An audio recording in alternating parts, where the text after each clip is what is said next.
où nous avons obtenu 303 voix pour et 16 voix contre. Dans laquelle, alors nous avons beaucoup plus nuancé. À l'époque, le journal là-dessus demandait que ce soit une disparition des sanctions de façon progressive. Alors, excusez-moi d'avoir coupé parce que c'était une affaire importante. Alors, on m'a demandé donc de venir vous parler des relations Union européenne et Russie. Alors, il y a déjà 2 mois que je suis plus sénateur, j'ai oublié beaucoup de choses, donc il a fallu que je relise mes rapports. Simplement, je veux dire, il y a une quinzaine d'années que j'étais sénateur pendant une quinzaine d'années, et quand je suis arrivé au Sénat, j'étais très surpris. Je crois qu'un des premiers tests qu'on m'a confié le rapport, c'est quand vous arrivez, on vous demande d'être rapporteur sur des textes un peu mineurs. C'est-à-dire que c'est vous qui rapportez après devant et la commission et devant la séance le texte. C'était un texte sur les visas. Vous savez que les visas, c'est de compétences européennes. Et nous, on était chargés, si vous voulez, j'avais été chargé, moi, de le présenter. Ça va être en 2006 ou 2005 ou 2006. Et curieusement, moi, je suis une génération, si vous voulez, qui a été très marquée par le mur de Berlin. J'étais un peu idiot. Je ne savais pas... Enfin, je connaissais la Russie, mais je ne connaissais pas la Russie. Je connaissais très peu le pays de l'Est. Et c'est un peu les gens de notre génération, chacun dans son coin. Le mur avait été pas seulement le mur de Berlin, mais ça avait été aussi un mur, je veux dire, qui était le mur dans les esprits. Il y avait 2 mondes. Hein, et moi, quand je suis arrivé, pourtant, je me souviens, moi j'étais très anti-marxiste. J'ai été à l'époque, je trouvais que la pénétration du marxisme en France et en Occident était trop importante. On se rend compte, et encore maintenant, enfin, cette pénétration est forte. Et si vous voulez, la Russie, pour moi, était assimilée au marxisme. Et c'était, je n'étais pas les pieds je sais pas tout l'extrême-matériel, j'étais un centriste, mais je considérais qu'intellectuellement, il fallait que l'on résiste à cette pénétration d'idées de Marx sur l'ensemble de beaucoup de choses. Et puis j'ai eu ce rapport sur les visas. Alors je convoque les 2 ministères, le ministère des Affaires étrangères et puis le ministère des Affaires intérieures, afin de présenter mon rapport à mes collègues. Et là, un peu surprise, je demande au ministère des Affaires étrangères, combien accordez-vous de visas à la Russie? Alors, je ne sais pas si vous imaginez à l'époque, c'était 2004-2005, que pour nous, les Russes, dans l'opinion publique, les Russes étaient les oligarques avec les jolies blondes qui étaient à Saint-Tropez, à Courchevel, donc je disais, il y en a quelques-uns. Mais vous savez quel était le chiffre des Russes qui souhaitaient venir en France et qui obtenaient des visas? C'était 400 000, beaucoup plus que pays du Balkans, qui était le premier pays à qui on accordait le plus de visas. Et je me suis dit à moi-même, j'ai une sorte de... Je veux dire, ce chiffre, quand il m'est arrivé, il m'a dit, ça veut dire que vraiment il y a une soif de la population russe de connaître l'Occident. C'est extraordinaire. Et j'ai commencé à m'intéresser à la Russie. Alors je me souviens, la première chose que j'ai fait, j'ai demandé au ministère des Affaires étrangères. Les procédures étaient longues. Je me souviens, on avait encore des problèmes de vos collègues qui étaient à Moscou, qui voyaient un nom féminin bloquer le visa. Enfin, c'était caricatural, enfin, je veux dire. Et il m'attendait, mais est-ce qu'on a encore besoin de faire des visas pour ce pays qui est dans mon esprit? Moi, c'était en plus avec la rupture du mur, avec la disparition du marxisme, était un ensemble européen. Enfin, la Russie, pour moi, c'était l'Europe. Hein, et j'ai dit au ministère des Affaires étrangères, votre représentant, je ne sais plus que c'était, il m'a dit, écoutez, vous savez, M. Poteau, si on supprime les visas, on sera tombé content. Ça nous fera des économies, on n'aura pas à avoir sur le dos, parce que c'est lourd. Hein, vos consulats, c'était quelque chose d'assez lourd. Et puis je me tourne vers le ministère de l'Intérieur, je dis, est-ce que ça vous irait si on supprimait les visas? Alors quand je suis au ministère de l'Intérieur, on ne peut pas trop lui demander, hein, toujours prudent, je passais tout à fait dans la salle. Oui, on a quelques petits problèmes de sécurité, mais franchement, si vous forcez vraiment, on ne va pas hurler. Et j'ai d'ailleurs demandé, voilà, donc j'ai rapporté ce texte. Et là, si de ça, quand j'étais à l'époque, je crois, à la Commission des Affaires européennes, je m'étais rendu compte, je regarde un peu dans tous les rapports d'information, qui sont très importants, ces rapports d'information, qui sont très peu connus, ont beaucoup d'importance dans la vie politique française. Ça a une incidence forte, ça irrigue non seulement l'opinion de ces parlementaires, mais ça irrigue beaucoup l'opinion de l'exécutif. Et je m'étais rendu compte que sur la Russie, on n'avait pratiquement rien depuis peut-être 10-15 ans, enfin, il n'y avait pratiquement rien. Il y avait juste un rapport d'un de mes collègues qui était à l'époque, Blanco, qui était ancien secrétaire général de l'Élysée sous Mitterrand, avec, je crois, je ne sais plus quel autre parlementaire, ils avaient fait un rapport en 2003 sur les relations Union européenne-Russie. Alors je l'ai regardé, et j'ai demandé à la Commission des Affaires européennes de me mandater pour faire un rapport. Ce rapport, c'est le... Je l'ai là, enfin, j'en ai fait beaucoup, mais pour moi c'était le plus important. Pour moi c'était le plus important. Il y a eu beaucoup d'audiences d'ailleurs en Europe. Hein, c'est ce rapport-là qui est sorti en 2007. C'est le titre, je le redis parce que chaque fois on donne un titre différent. Union européenne-Russie, quelle relation? C'est un rapport qui est sorti en 2007. Il y a même d'ailleurs, j'étais très fier parce que je crois que c'était le premier rapport qui a été traduit en russe. C'est une banque russe qui a trouvé très intéressant, qui l'a traduit. Et ce rapport, je me souviens, j'avais fait une conférence de presse, le jour même où le président Sarkozy, c'était le 16 mai, je crois 2007, était intronisé président de la République. Et je crois qu'il avait une réunion, peut-être, je crois qu'il avait une réunion avec le président Poutine, le capitaine G8, je crois, peut-être 15 jours après. Saint-Pétersbourg. Ou Saint-Pétersbourg, peut-être, voilà. Et je me souviens, à l'époque, c'était un de mes amis qui était le porte-parole, je dis, écoute, je t'envoie ce rapport, bon... Enfin, lis-le, ça fait un peu d'effort, on fait les lire par les services. Je ne sais pas si c'était votre collègue Lévite à l'époque, il devait être à l'Élysée. Et puis, rappelez-vous le contexte, moi je me souviens, parce qu'entre les deux tours de l'élection présidentielle, je ne sais pas si vous vous souvenez, Helsinki meurt. Et je me souviens un soir dans les réunions plus, on était à Rouen, il y avait une réunion de Nicolas Sarkozy, et j'étais avec Douce Blazy, à l'époque, était ministre des Affaires étrangères. Il m'a dit, écoute, je sais que tu travailles sur la Russie, demain matin, moi je suis envoyé par Chirac, enterrement d'Helsinki, est-ce que tu veux venir? Je dis oui, mais je n'ai pas de visa moi. Dans la nuit, il a arrangé à faire des visas, on est partis tous les deux d'ailleurs, dans l'avion présidentiel, donc qui était moins grand que le Sarkozy, enfin qui était encore un bel avion, et on est parti d'ailleurs enterrement d'Helsinki. Et je me souviens, bon, l'ambassadeur Laboulé, à l'époque, nous a accueillis, nous sommes arrivés, et puis il y avait, c'était je crois Sainte-Sophie, là, l'église, la grande église de Moscou qui est rénovée là où vous rentrez. Je me souviens, pas tellement d'invités étrangers, je me souviens de Clinton et de Bush, parce qu'ils étaient à côté de moi, c'était très grand, je trouvais que c'était très grand, le père Bush, et le père, je trouvais que c'était immense. Et donc, on arrive, je me souviens que Philippe Steblazy et avec la Boulay, enfin, ma sœur la Boulay et moi-même, et on est accueillis par le président Poutine qui, protocolairement, serrait la main de tous les parlementaires. Et on parle un petit moment, et puis à un moment, le président Poutine dit, mais, monsieur le ministre, votre candidat, là, que vous soutenez, soit traduit en russe, il ne peut pas me serrer la pogne. Je ne sais pas si vous vous souvenez de ça, c'était en 2007. Sarkozy avait dit il y en a qui serrent la pogne à Poutine. Vous avez ce que je représentais. Je me souviens, on a pu critiquer Félix de Blazy, mais il est très politique, alors il se met à rêver, monsieur le président. Vous allez voir. Vous allez bien vous entendre avec monsieur Sarkozy. Qu'est-ce qu'il y avait, c'est ce qui s'est passé. Et je reviens à ce rapport que je rends donc à un de mes collègues, enfin, qui était le porte-parole de l'Élysée, et qui m'a dit, écoute, on a eu ton rapport, voilà. Et dans ce rapport, il y avait deux choses. Alors, il y a tout l'inventaire des relations Union européenne-Russie, l'accord de 97, l'ensemble des évolutions qu'il y avait, les réunions, on peut revenir là-dessus, il y avait des réunions tous les 6 mois en haut niveau avec le président de la Commission, le président de l'Europe qui était déjà en place, et puis le président du pays qui dirigeait, il y a toujours une trilogie en Europe, le pays qui dirigeait l'Europe pendant 6 mois, et puis en face, c'était quand même au plus haut niveau, c'était Poutine avec son ministre des Affaires étrangères, enfin, c'était vraiment toujours au haut niveau. Et puis c'était des réunions qui duraient longtemps, c'était tous les 6 mois, il y avait toute une série d'accords comme ça. Et donc je reviens à ce rapport, j'avais demandé simplement deux choses. Ce rapport, j'avais fait l'inventaire de tout. C'est vraiment un des meilleurs rapports que j'ai fait, mais je crois aussi un des meilleurs rapports qui a été fait sur la Russie. Je dis ça sans fioriture, enfin je ne vais pas noter, j'espère que je vais me vanter, parce que ce sont nos collaborateurs, donc mon administrateur du Sénat qui l'écrit, donc vous voyez, donc voilà. Mais je l'ai encore lu là justement avant de venir, je me suis rendu compte que c'était le rapport qui disait tout ce qu'il fallait dire sur les relations Union européenne-Russie, je ne parle pas de la France.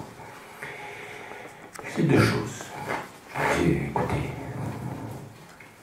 la première chose, c'est qu'il faut y ait un ensemble Union européenne-Russie, et j'ai recité les phrases de Mitterrand, je crois, de Gaulle, de Solana.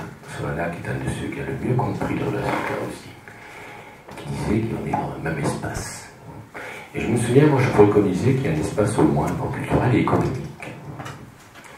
Et deuxième proposition que je faisais était très simple, c'était de dire la suppression des visas. Comment voulez-vous que le même pays qu'est l'Europe et moi dans mon esprit la Russie était, l'Union Européenne était le même pays, eh bien, surtout que je voyais qu'il y avait eu 400 000 personnes, je me souviens encore les chiffres, c'était 400 000 Russes qui venaient. Je me dis, mais qu'est-ce qu'on va les emmerder avec des visas? Et en plus de ça, je veux dire, il n'y avait pas de problème, ni d'immigration, ni rien. Ils sont mieux chez eux. Il y a quelques Russes qui restaient ici, qui se marient ou autres, mais les Russes étaient mieux chez eux que chez nous. Ils venaient seulement visiter. Et j'avais demandé la suppression des visas. Et je suis désolé, ce micro, c'est vrai. Mon collègue qui était le porte-parole à l'époque de l'Élysée m'a dit, écoute, on a bien vu ton rapport, on a retenu ces deux idées. Et j'étais plutôt fier, donc personne ne le sait, je ne suis pas sûr que ce soit moi qui ai influencé, mon film avec Annick, on avait lu attentivement mon rapport. Mais il y a eu deux choses. Il y a eu le discours de Nicolas Sarkozy à Saint-Pétersbourg, je crois, au Journée économique Saint-Pétersbourg en 2010, je pense, ou 2011, dans lequel il disait qu'il est nécessaire d'avoir un grand espace économique. Je crois que Poutine a plus ou moins repris ça aussi, puis le moment aussi que la Merkel avait repris. Et deuxième chose, sur l'affaire des visas, lorsqu'il y a eu la réunion de Deauville, je ne sais pas si vous vous souvenez, ça va être en 2010 ou 2009 ou 2011, plus les dates exactement, vous pas, entre Merkel, à l'époque le président n'était pas Poutine, était Medvedev, et Nicolas Sarkozy. Une des premières choses qui a été demandée par Nicolas Sarkozy et par le président Medvedev, c'est la suppression des visas. Et c'est Mme Merkel qui a bloqué, qui a dit non, quelles que soient les raisons. Est-ce que c'est, comme le dit Lavrov, je crois que c'est pour ce qu'elle disait ça, le jour où Mme Merkel s'est fait voler son vélo quand elle était dans la Allemagne de l'Est par les Russes, donc depuis elle n'aime pas les Russes. Mais je ne crois pas que ce soit ça, c'était peut-être plus profond, voilà, complètement. Et donc voilà, donc c'était deux choses, deux idées qui sont, d'après moi, toujours en arrière-fond de ces relations Union européenne-Russie. Alors, pour revenir, je ne vais pas rentrer trop en détail, peut-être que des questions, on y répondra, mais c'est vrai que l'accord de 97, qui est cet accord de coopération entre l'Union européenne et la Russie, ça avait été un accord qui avait été fait, et puis, je ne dis pas qu'il vivotait. Moi, quand j'ai fait mon premier enfant en 2007, 10 ans après, je me rendais compte qu'il fallait refaire cet accord. Il ne fallait pas, malgré les rencontres hier. On avait deux mondes. Pardon. Oui, peut-être. Vous m'entendez comme ça, c'est beaucoup mieux. Oui, c'est beaucoup mieux. On avait en fait deux mondes opposés. On avait d'un côté, si vous voulez, un régime, disons, semi-autoritaire, mais surtout un régime unique, qui était la Russie, hein, qui avait, avec un président, avec une autorité, et qui rencontrait quelque chose qui était exceptionnel dans le monde, dans l'histoire du monde. C'était une assemblée de, je ne sais pas à l'époque, 24, 28, enfin on est passé à 28, considérant qu'il y avait 28, je me souviens plus à l'époque combien il était. Mais je veux dire, pour les Russes, c'était compliqué. Et pour les Européens, c'était compliqué. Et c'est deux mondes qui s'affrontaient en permanence. Ils ne se comprenaient pas. Tout mon rapport, dans ce rapport de 2007, pour ceux qui ont le courage de le relire, ou vous l'avez sur le site du Sénat, on montre très bien cette impossibilité entre ces deux blocs, si vous voulez, de communiquer. On le voit très bien que les choses n'étaient pas parfaites. Alors chaque fois, il y avait des réunions, c'était intense, on va faire ça, mais il y avait manifestement, c'était quelque chose qui n'allait pas. Et ça a duré assez longtemps. Et puis c'est vrai que lorsqu'est arrivé par la suite différentes choses, la crise ukrainienne, on a bien compris que la crise ukrainienne, qui avait commencé en 2004 avec la révolution orange, la politique de voisinage que les Russes n'avaient pas acceptée, et puis les événements en Ukraine 2013-2014, on a bien compris que la crise ukrainienne était en fait la concrétisation de cette incapacité à ces deux blocs, c'est-à-dire le bloc russe et le bloc Union européenne, de se comprendre. Ça a été, je crois, d'après moi, la crise ukrainienne a été cette sorte de ferment, non pas de division, mais c'est un révélateur, enfin, qui s'est traduit par des tensions, révélateur de cette incapacité à ces deux mondes à se comprendre. Voilà. Alors, je ne suis pas hegelien, une thèse, antithèse, synthèse, on provoque la crise provoque quelque chose de positif et les choses positives. Mais manifestement, cette crise ukrainienne a été cela. Alors moi, comment je l'ai vécu? Alors, dans mon rapport, pour ceux qui souhaitent le voir, vous l'avez très bien décrite. Moi, je l'ai vécu comment? Je l'ai vécu tout à fait par hasard, parce que j'étais le président du groupe d'amitié avec l'Asie centrale au Sénat. Donc, j'avais cette relation avec les 5 pays, dont le Kazakhstan. Et quand le président de la République se déplace, il demande à un président du groupe d'amitié de venir. Et je me souviens, il est allé à Astana, je crois que c'était en décembre 2015. Je crois que c'est en décembre 2015, François Hollande, le président, va à Astana. Et rappelez-vous qu'il y avait eu la grande réunion en Normandie, enfin pour la fête des, je crois que c'était en 2014, l'anniversaire, si vous voulez, de la guerre de 14, je crois que c'était ça, hein, c'est ça où tout le monde s'est retrouvé en Normandie, où avait commencé à négocier les premières négociations entre Porochenko, après la crise du Canada, entre Porochenko, Poutine, Merkel et Hollande.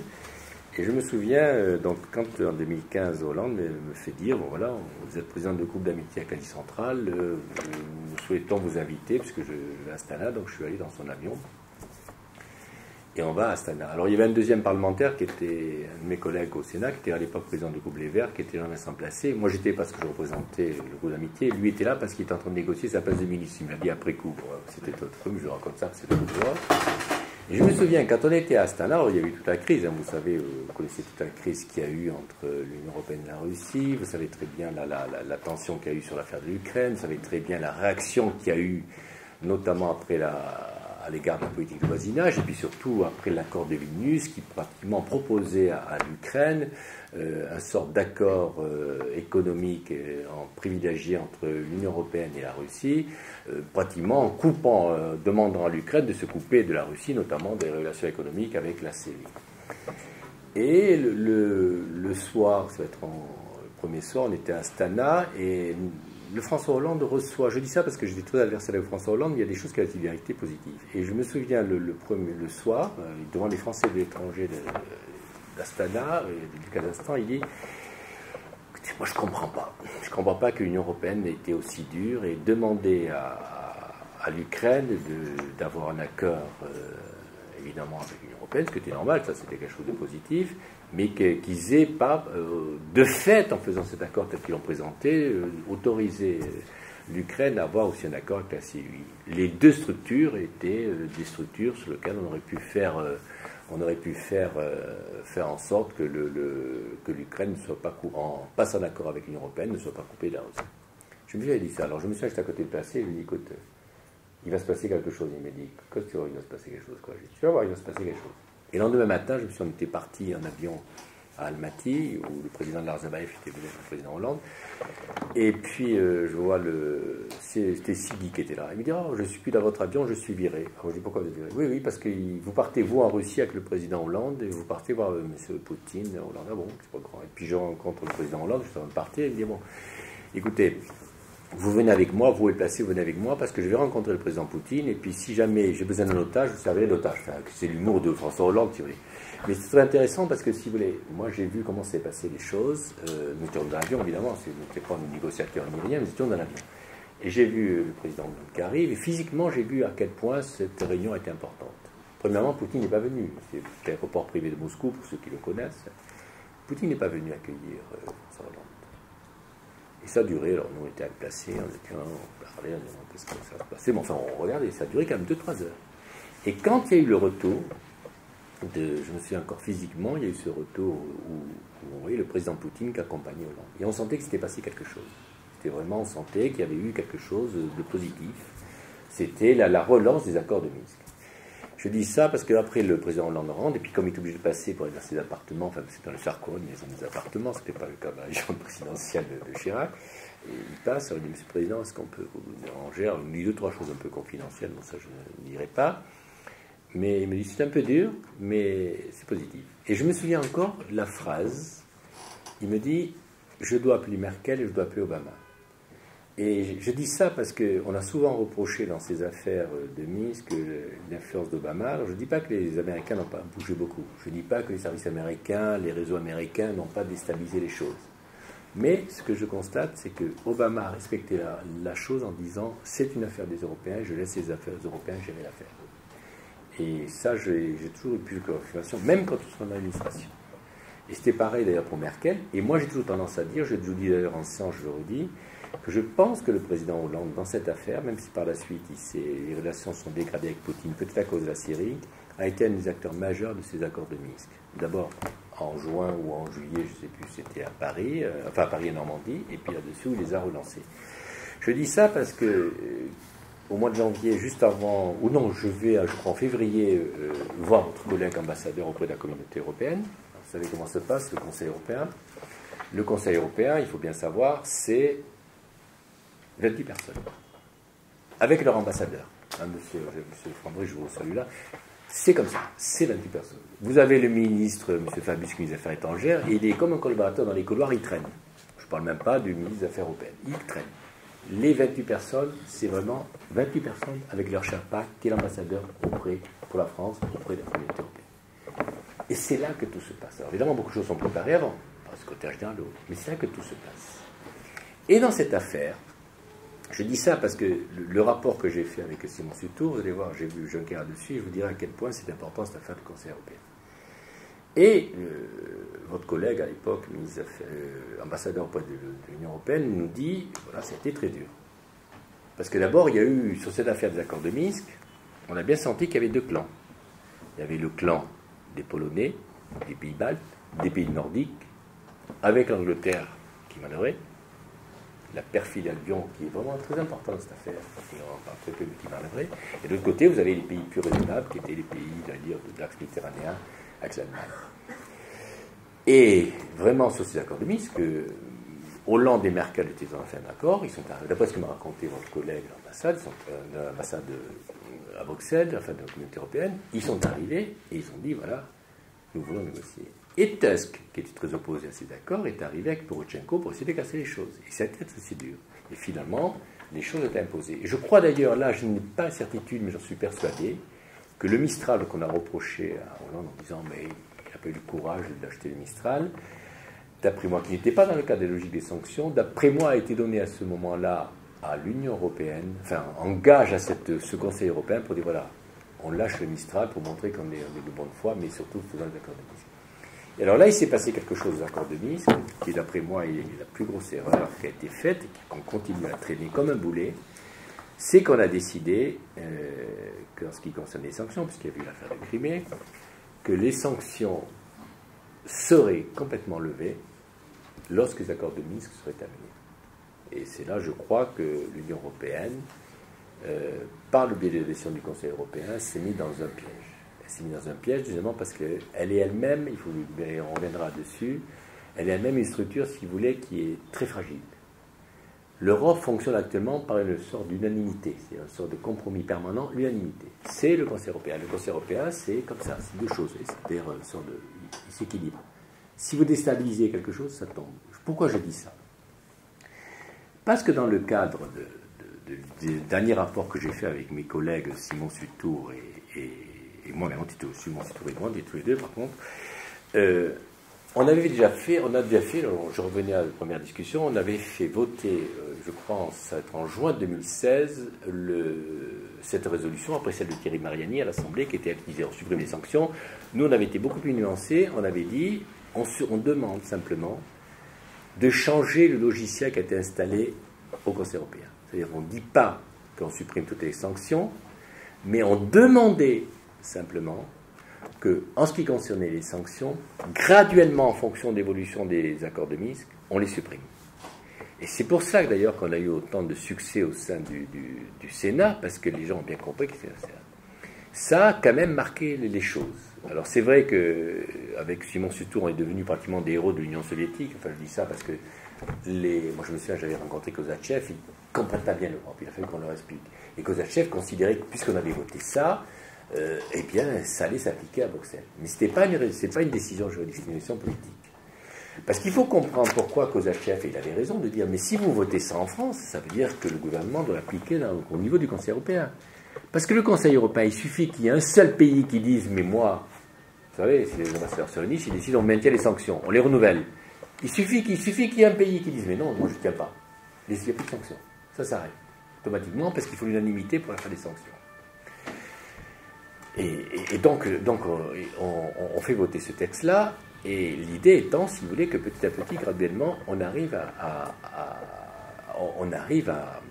faire en sorte qu'on rentre dans un processus où la logique imposée par les premiers conseils européens sur les accords de Minsk, si vous voulez, soit atténuée. On n'y est pas arrivé. Notre rapport qu'on a fait avec mon collègue, on a repris un peu toutes les choses, enfin, on peut rentrer dans les détails, mais je pense que dans les questions, je reviendrai dessus. Le rapport qu'on a fait, on a repris la même thèse. On a repris la même thèse et on a dit, on demande trois choses. Très simple. dans ce genre de rapport, on n'avait pas demandé grand-chose. Moi, je me souviens, un rapport 2016, j'ai demandé deux choses. Ça a été repris en compte. Je ne sais pas si c'est mon rapport, mais enfin, globalement, ce sont les deux choses marquantes qui ont été reprises par la période Sarkozy. Et là, dans le rapport qu'on a rendu en 2017, on demandait trois choses. Et ce rapport, d'ailleurs, c'est la première fois que ça arrive. Le président Juncker, qui est président de la commission, nous a fait téléphoner en disant « J'aimerais bien que vous veniez nous présenter le rapport ». Alors, on est allé à Bruxelles, on a passé presque une heure et quart avec lui, parce que pour lui, l'affaire est très importante. C'est quelqu'un qui a une très bonne relation avec le président Poutine. Il parle que de allemand, donc il dit on a une très bonne relation, et puis surtout, il s'en rend compte aussi, il dit, on a beau dire tout ce qu'on veut, critiquer Juncker, il a la science de ce qu'est l'Europe, il sait que l'Europe, c'est l'Union européenne et la Russie, et qu'il est un peu fatigué de cette tension qui est en permanence là-dessus. Alors je ne peux pas dire ce qu'il m'a dit sur mon rapport, parce que je ne peux pas parler à son nom, ce genre de choses, mais pour en venir, c'est que vraiment, il nous a bien confirmé, et c'est ce que je disais depuis toujours, et c'est là que j'ai essayé de l'expliquer, d'ailleurs je vais même expliquer à Chevènement, j'étais à Moscou récemment, je crois que Chevènement n'a pas bien compris cette importance, c'est que l'Union européenne est complètement dépendante de ce Conseil européen, qui est fragile. Et je me souviens même de la phrase de Juncker qui me dit, mais votre rapport, moi, ça me convient. Mais le problème, c'est que moi, je ne peux pas bouger. C'est au pays de bouger. Je ne peux pas bouger. Je ne peux pas. Il dit, regardez Orban, qui est un grand copain de Poutine. Quand il arrive au Parlement, au Conseil européen, il dit rien. Personne ne bouge. Est-ce que Macron va bouger? Et c'est le problème des sanctions européennes, qu'actuellement, il dirige les choses. Alors, le coût des sanctions européennes, c'est dans le rapport, on a essayé de voir l'inventaire, le coût pour la Russie, le coût pour l'Union européenne. La seule chose que je citerai comme chiffre, c'est qu'avant les sanctions européennes, nous avions entre l'Union européenne et la Russie 417 milliards d'échanges. Une fois que les sanctions sont arrivées, on n'a plus que 200 milliards d'échanges. Alors on me dirait, c'est vrai qu'il y a un peu l'hypocrisie des Européens, c'est vrai que les chiffres sont là, je ne vais pas une bêtise. Le prix du pétrole aussi, attendez. Oui, mais en plus, ça, c'est des choses qui vont se rajouter. Globalement, il y a bien sûr à ces éléments-là. La difficulté, c'est de cerner ce qui tient à la chute du pétrole, à la chute du gaz, mais on peut constater quand même, si vous voulez, même si on n'est pas, on peut constater quand même qu'il y a ces échanges-là qui sont brutaux. Et je suis d'accord avec vous, il y a eu la baisse du prix du pétrole, la baisse du prix du gaz, et qu'on n'est jamais arrivé, même les think tanks qui sont lancés dessus ne sont jamais arrivés à déterminer. Personne n'a pu ressortir, on n'a pas réussi à trouver une étude qui nous montre bien la part des sanctions. Mais le fait des sanctions a accentué la baisse du pétrole, la chute de la baisse du pétrole, la chute du gaz. Et donc je disais, voilà. Et donc il y a des conséquences qui sont très négatives. Alors, nous, la chose qu'on a proposée, on a proposé trois choses, qui sont des choses simples. On a dit, premièrement, arrivons à la gradation de la diminution des sanctions. C'est-à-dire en fait que les sanctions soient diminuées. Alors actuellement, je ne sais pas où ça en est parce que je ne suis plus au Sénat, donc je n'ai pas toutes les informations. Alors j'avais toutes les informations de vos collègues ambassadeurs, alors on les a plus, donc puis je suis moins impliqué dans ce genre de choses. J'ai cru comprendre, si vous voulez, alors je ne sais pas ce que va faire le président Macron, qui a bougé les choses. Moi, il m'a beaucoup impressionné parce que j'ai trouvé que la séquence de recevoir le président Poutine à Paris, comme il a fait, enfin, parce qu'on avait tellement humilié la Russie, même Trump l'a dit récemment, on a tellement humilié la Russie, que c'était quelque chose de très exceptionnel. Alors, lui-même se rend compte, je me souviens, rappelez-vous, quand il était ministre de l'économie, quand il était à Moscou, il avait dit moi je suis contre les sanctions. Je ne sais pas si vous vous souvenez de ça. Il avait dit, moi je suis à Moscou, il avait dû se faire prendre une chiffre par Hollande, il avait calmé, il a fait une marche arrière, mais il avait dit ça. Et c'est vrai qu'actuellement, c'est quelque chose qui devrait, moi je pense que c'est une des priorités, même si les relations s'améliorent, faire en sorte que ces sanctions, peut-être pas explosent, parce qu'il y a aussi le problème de l'Ukraine qui a été humilié, c'est vrai qu'on doit régler tout ce problème-là, mais on ne peut pas continuer à avoir ce problème-là des sanctions. Parce que même si, comme je le disais, la Russie n'est que le quatrième partenaire de la France. Je crois qu'on a 6% d'échanges avec la Russie. N'est que le quatrième partenaire, par exemple, de l'Union européenne. On est, je crois, à 6% d'échanges avec la Russie. Par contre, la Russie, elle, le premier partenaire de la Russie, c'est l'Europe. La part, je vais laisser dans mon rapport, je ne sais plus, ça va être très importante. Et c'est vrai que derrière tout cela, on se dit, mais les Européens se disent, mais finalement, bon, ce n'est qu'un quatrième partenaire, que ce n'est que 6% des échanges. Il y a la Chine, la Suisse, et puis les États-Unis, pas la Chine, qui sont avant la Russie. Et puis de façon beaucoup plus importante. Mais en même temps, moi, je dis ça parce que quand je suis allé, cet été encore à Astana pour représenter la France aux expositions universelles, je me rends compte qu'il y a du côté de la Russie, puis quand vous allez à Moscou, vous voyez, Moscou est dynamique, hein, je suis désolé. Vous sentez qu'il y a un monde de l'Eurasie qui est en train de se créer, dans laquel l'Europe est un peu absente. C'est un peu mon impression. Et Juncker a partagé mon analyse. Il a partagé mon avis. Il n'a pas dit, je veux dire, je ne vais pas communiquer, mais il avait dit oui. Et c'est ce qu'on ressent. Moscou est une ville dynamique et qui a un phénomène de résilience extraordinaire. J'étais avec Chevènement à Moscou la semaine dernière. Il faisait une conférence devant les entreprises françaises, devant la Chambre de commerce française, et il disait, et je suis obligé de constater que l'économie russe est une très forte résilience, que maintenant elle est à 2% de croissance, plus que la France, plus que l'Europe, et que ça prouve, si vous voulez, qu'ils ont pu résister. Alors évidemment, le prix du pétrole, enfin l'économie c'est bien la chose, mais quand même, avec ce qu'ils ont pris par la gueule, excusez-moi d'être vulgaire, mais ils ont résisté et ils s'en sortent bien. Alors, dans ce rapport, le dernier rapport qu'on a rendu en 2007, moi je demandais 3 choses. La première, c'était qu'il y ait une gradation des sanctions.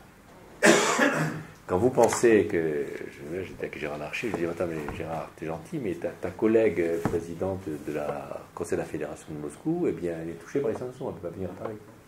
Toi, tu peux aller à Moscou. 2 fois, il est allé à Moscou. C'est exceptionnel d'ailleurs que le chef président d'État soit comme ça, le président d'un Parlement, une instance, une assemblée, mais parce que c'était important, parce qu'il y avait une volonté. Et Larcher a marqué 2 actes importants. Mais la présidente de la fédération, c'est-à-dire en fait le Sénat russe, peut amener. Vous avez le président de la Commission des Affaires étrangères de la Douma, qui n'est pas n'importe qui, en plus qui est le président du groupe d'amitié avec la France, qui est le consul légion d'honneur. Il ne peut pas venir en France. Alors nous, on demandait en priorité qu'au moins, et que les Russes ont été un peu plus... ont touché l'euro, ils ont touché quelques personnes, c'était un peu marginal. Mais c'est déjà une priorité, c'est déjà un état d'esprit. On ne peut pas continuer, si vous voulez, avoir des sanctions sur des personnalités qui sont des personnalités politiques. Le respect de leur... Et et c'est cette gradation que l'on demande, et puis surtout qu'il y ait une évolution qui se passe. Deuxième point que l'on demandait, nous, on trouvait que c'était... On a repris cette idée. On ne peut pas continuer, si vous voulez, à avoir ces 2 ensembles qui sont l'Union européenne et la Russie, avec encore des visas. Alors, l'Union européenne a fait quelque chose de bien avec l'Ukraine, c'est qu'elle a autorisé le visa pour les 3 mois de vacances. Mais nous, on demande que ce soit le parallélisme avec la Russie. Qu'on accorde également aux Russes la possibilité d'avoir, c'est dans ce rapport, au niveau de l'Union européenne, parce que les visas, c'est l'Union européenne, c'est pas la France. Et Juncker est bien d'accord, enfin je vous dis ça, enfin, je ne traduisais pas ce qu'il dit, j'ai pas envie que demain on dise je parle pour Juncker. Mais oui, ce serait normal, si vous voulez, que ceux qu'on accorde à l'Ukraine, on accorde aussi à la Russie. C'est-à-dire qu'au moins, puisqu'on n'arrive pas encore à trouver les visas, qu'il y ait la logique des visas touristiques sans visa, enfin, comme les ont les Ukrainiens. L'idée étant que les Ukrainiens, comme les Russes, aient la même chose au niveau des visas, ce qui n'est pas le cas actuellement. Moi, je comprends que les Russes, écoutez, bon, c'est gentil, mais bien, voilà. Troisième chose qu'on a demandé, parce qu'on considère que c'est quelque chose d'important, alors c'est pas, j'ai pas encore une vision exacte de ce qu'est la CEI, enfin la communauté économique russe qui est créée, c'est pas encore l'Union européenne, mais on sent très bien, moi j'assume un petit peu, j'assume moins maintenant puisque je suis plus parlementaire, mais on sentait que c'était quelque chose qui montait en puissance. Et l'idée étant de dire qu'il est nécessaire que l'Union européenne ait un partenariat avec cette communauté économique. Donc, c'était les 3 thèmes. Ce sont ces 3 thèmes qu'on a proposés, qui ont été repris. Alors tout ça, c'est évidemment des rapports d'information, ce n'est pas des votes de loi, mais je pense que ça a dû irriguer, je sais que ça a irrigué l'Union européenne, je sais que ça a irrigué également la politique, parce que je me souviens que ce rapport, enfin ça c'est... Il y a des journalistes ici, non, pas non. Si, oui, non. Il n'y a pas de journalistes. Ça va. Bon, pas je suis désolé. Bon, je donne quelque chose qui pas vraiment. C'est-à-dire que Macron m'a fait demander mon rapport avant la rencontre Poutine. Ne citez pas, parce que comme c'était coupé, après bon, vous pouvez le prier. Entre la rencontre Poutine avec Poutine, il m'a fait demander mon rapport. Alors, le conseiller l'a vu, peut-être qu'il en a tenu compte, je ne sais pas. Mais simplement, je sais qu'il m'a fait appeler pour demander, qui n'était pas d'ailleurs encore validé au Sénat, mais ils m'ont demandé d'envoyer les bonnes feuilles, non seulement les bonnes feuilles, faites les feuilles quand ils valident d'ailleurs par le Sénat après coup. Mais je dis ça parce que c'était quand même quelque chose qui était assez important, qui était assez intéressant. Voilà. Alors, j'ai pas voulu, en faisant cet exposé, rentrer dans le contenu détaillé du rapport, dans les contenus de ça, mais je voulais simplement donner une grande ligne en disant que moi j'ai tendance à penser que ces relations européennes sont importantes, Il ne peut pas y avoir de relations France-Russie sans qu'il y ait des relations Union européenne-Russie. On est dans un ensemble. On a beau tout ce qu'on veut. On l'a bien vu, le président Macron. Il a compris l'importance du Conseil européen. Et le problème du Conseil européen, qui était au sommet des choses, est quelque chose, si vous voulez, qui fait avancer la France, l'Europe par unanimisme. Et on a besoin vraiment que ce Conseil européen évolue sur lui. Voilà. Alors je ne sais pas quel sera l'avenir. Je sais simplement, j'ai eu la dernière information que le président Poutine avait convoqué les deux présidents du Donbass et du Donetsk. Peut-être qu'il veut pousser pour qu'il y ait une évolution, parce que manifestement, je sens que, je ne sais pas ce que j'ai comme information, les gens ont envie d'évoluer. Il y en a assez d'avoir cet accès. Il faut que l'Ukraine retrouve qui fait des efforts d'ailleurs. Au niveau de l'Ukraine, il y a des efforts qui ont été faits au niveau économique et autres. Il faut que l'Ukraine retrouve un peu sa existence, mais c'est vrai qu'il y a aussi l'affaire de la Crimée. Bon, moi je me souviens, j'avais organisé, puisque j'étais un collaborateur de Giscard d'Estaing, j'avais organisé, je crois, au mois d'octobre l'année dernière, une grande réunion au Sénat avec tous les anciens amis de Giscard. Il y avait les députés, les ministres, les anciens ministres, les députés, puis beaucoup de parlementaires actuels. Et un ancien ministre de Giscard, ça s'appelait Manière, il dit, mais monsieur le Président, on va faire la Russie. Et je me souviens, la première chose qu'a dit Giscard, il dit, mais écoutez, la Crimée, c'est russe. Alors évidemment, le président Poutine a été peut-être un peu maladroit, un peu rapide. Là, on ne peut pas dire que ça s'est fait. Bon, même s'il y a eu le référendum, qui a été un référendum qu'on ne peut pas contester, même si la communauté internationale ne le reconnaissait pas, on se rend compte que c'est ça. Et je voulais juste dire à ce propos, puisque vous avez fait allusion à ma visite en Crimée, j'étais membre du Conseil de l'Europe. Et j'étais membre aussi de l'Assemblée parlementaire de l'OSCE. Avec Thierry Marie, on était les deux seuls parlementaires français à être membres des deux structures. Moi, j'ai regretté, j'ai voté contre la façon dont, une fois qu'il y a eu l'affaire de l'Ukraine, l'affaire de la Crimée, les autres pays notamment, toujours sous l'influence des Anglais, discrètement. Les Anglais, parce qu'au Conseil de l'Europe, il y a 47 pays. Là, il y a les Anglais et puis il y a d'autres pays, qui ont poussé à ce que les Russes perdent le droit de vote. Et au Conseil, alors nous, on a dit, mais écoutez, c'est complètement stupide. En plus, le Conseil d'Europe est un lieu de dialogue, c'est un lieu de dialogue. Comment voulez-vous, si vous faites partir un des principaux intervenants sur un dossier chaud, qui est le dossier actuellement des relations Union européenne-Russie, comment voulez-vous qu'on continue le dialogue? Et on a regretté, on était quelques-uns à faire voter contre cette disparition, mais de plus en plus de gens regrettent, et je vois notamment les socialistes français l'ont confirmé, on dit, nous, on avait voté contre le droit de vote aux Russes, on les sanctionner, mais tant on regrette, on aimerait bien qu'ils reviennent. Sauf que les Russes ont dit, écoutez, vous êtes bien gentils, vous nous avez mis dehors, nous on reste dehors. Et moi je les comprends parce que c'est dans une structure comme le Conseil d'Europe qui est une structure très importante. Très importante. Je veux juste dire une remarque à ce propos-là, que ça a été souvent dans les deux, je relisais mes rapports, là, celui de 2007, celui de 2010, et puis un autre que j'avais fait un peu récemment avant, ou mes rapports aussi de 2003 de Bianco. L'affaire des droits de l'homme était très importante dans les relations avec la Russie. Moi, il y a une chose que je voulais dire, et je me souviens, on était avec le président Gélard, qui était à l'époque le président de groupe d'amitié au Sénat, on avait été reçu par la Cour, je crois, constitutionnelle de Russie, je ne sais pas si c'est le nom exact, qui est à Saint-Pétersbourg. Voilà. Et je me souviens, le président avait dit, écoutez, nous, on a imposé un moratoire sur la peine de mort. Vous savez que la Convention des droits de l'homme, c'est les 47 pays, c'est une convention exceptionnelle. Moi, j'étais à Dakar, à l'Union mondiale interparlementaire au mois d'août. On a une convention sur les droits de l'homme, mais la peine de mort existe. Or, la peine de mort, dans la convention des droits de l'homme, il y a 2 ou 3 protocoles qui n'ont pas de peine de mort. Et en Russie, il y a le moratoire sur la peine de mort. Et vous allez aux États-Unis, je peux vous dire qu'il n'y a pas le moratoire sur la peine de mort aux États-Unis. Et en Russie, elle y est. Depuis 4 mois, Pardon? Depuis 4 mois, c'est... Oui, mais il y est. Et quand vous dites ça à des journalistes, ils ne veulent pas vous croire. Je dis, mais oui, elle y est. Arrêtez. Vous allez aux États-Unis, je peux vous dire que la peine de mort, elle y est continue. Et je dis ça, mais c'est valable aussi pour la Turquie d'ailleurs. La Turquie est insupportable, tout ça, ce qu'a fait Erdogan. Mais moi, je me souviens, le débat qu'il y avait au Conseil de l'Europe là-dessus, les Turcs étaient très embêtés. Et quand Erdogan a fait une fois ou deux la bêtise de dire qu'il avait quitté la Convention des droits de l'homme, il a vite fait marche arrière. Il respecte la Convention des droits de l'homme, il n'y a pas de peine de mort en Turquie. Peut-être qu'on peut le dire différemment, peut-être, aussi. Mais globalement, dans le droit, il y est. Et je veux dire que cette Convention des droits de l'homme est quelque chose de très important. Et je dis ça parce que j'ai très ami avec François Fillon, j'ai jamais supporté, de la part de la campagne de François Fillon, qui conteste la Convention des droits de l'homme, notamment, et qui conteste la Cour européenne des droits de l'homme.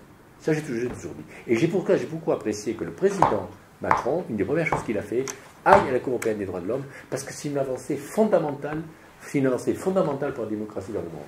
Et la Russie, est signataire de cette Convention des droits de l'homme. Et c'est pour ça que moi j'ai toujours regretté, parce que ici je vois il y a un directeur qui est l'ancien directeur du Conseil de l'Europe, mais je trouve que j'ai regretté, si vous voulez, que le Conseil de l'Europe mette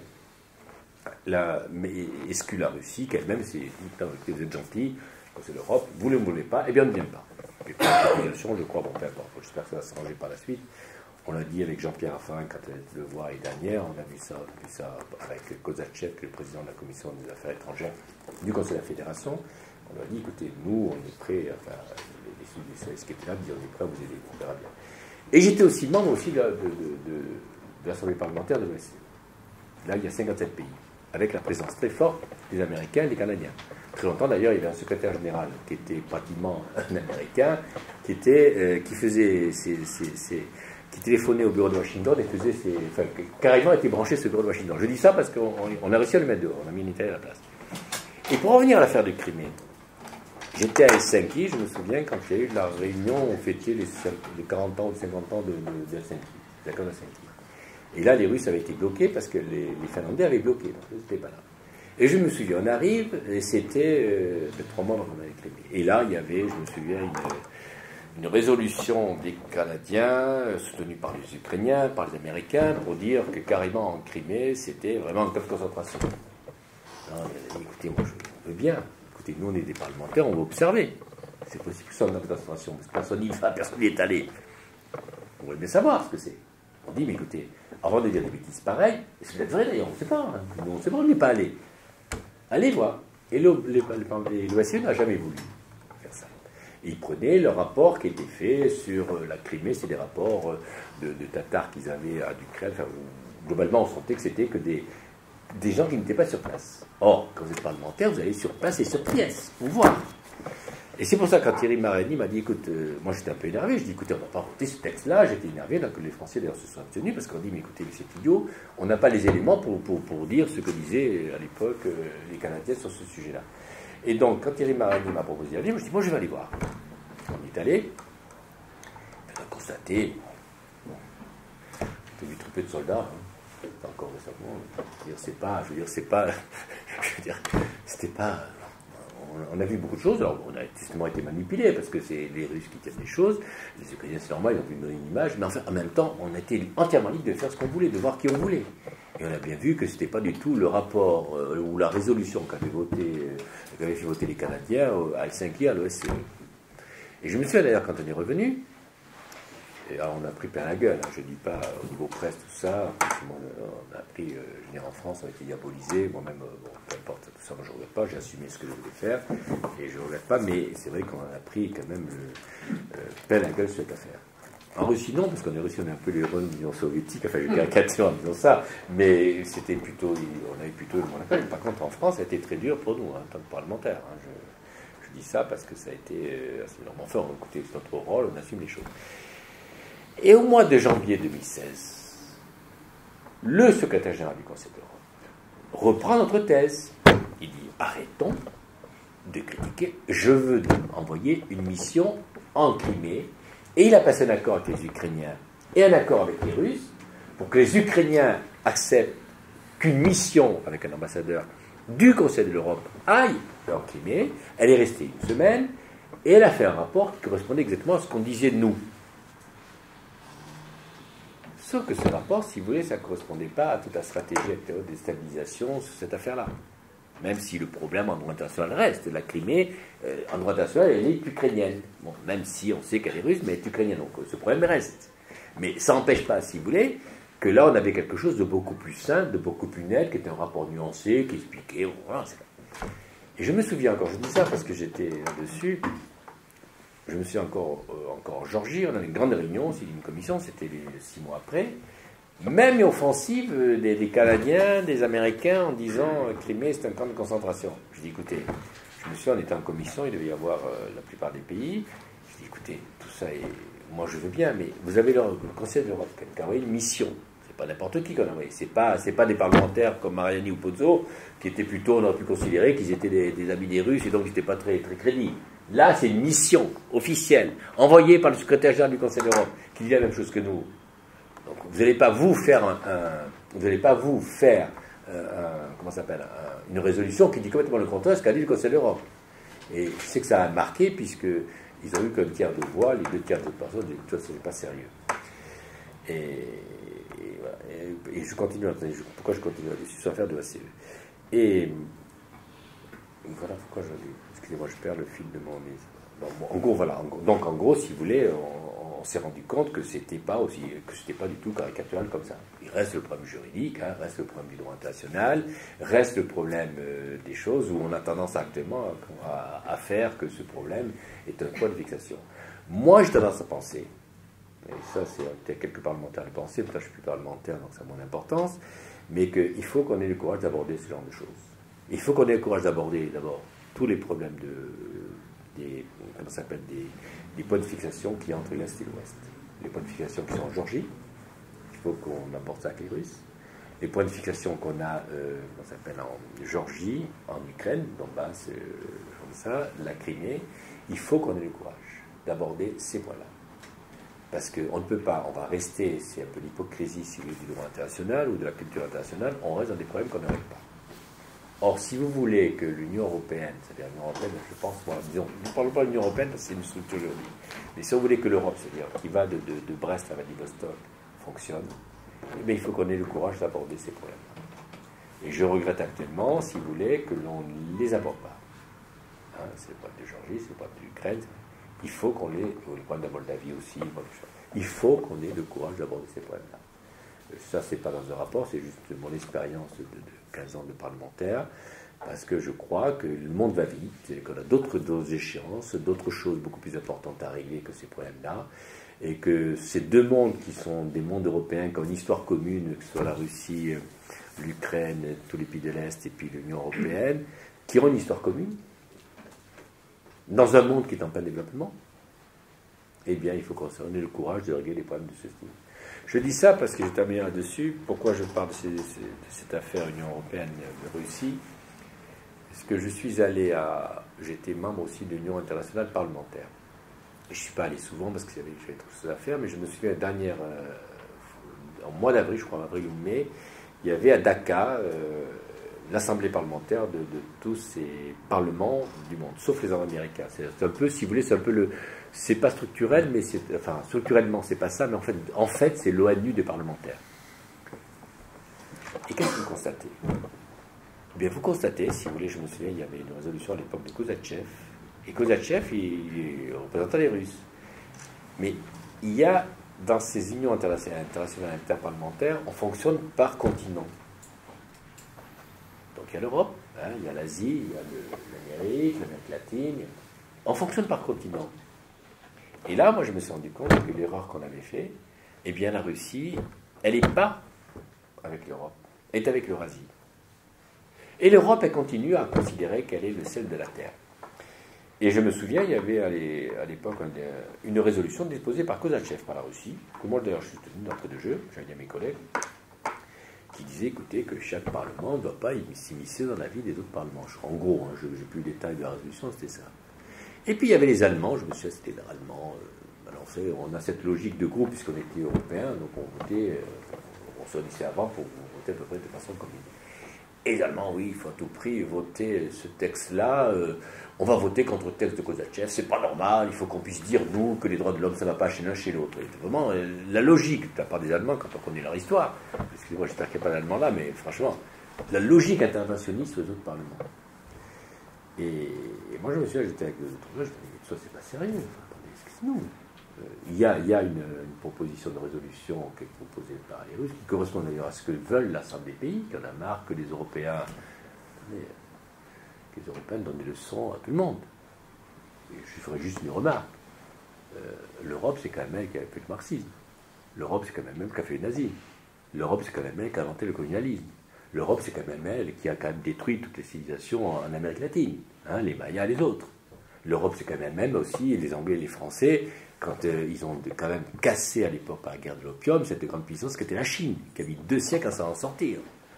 Et on n'arrêtait pas de donner des conseils, on n'arrêtait pas de dire, oui, mais nous, l'Europe, les droits de l'homme, Et je me souviens, moi, j'avais un peu, au sein de la réunion des pays européens, j'avais un peu démonté cette affaire-là, et puis on sentait une irritation de la part des autres pays.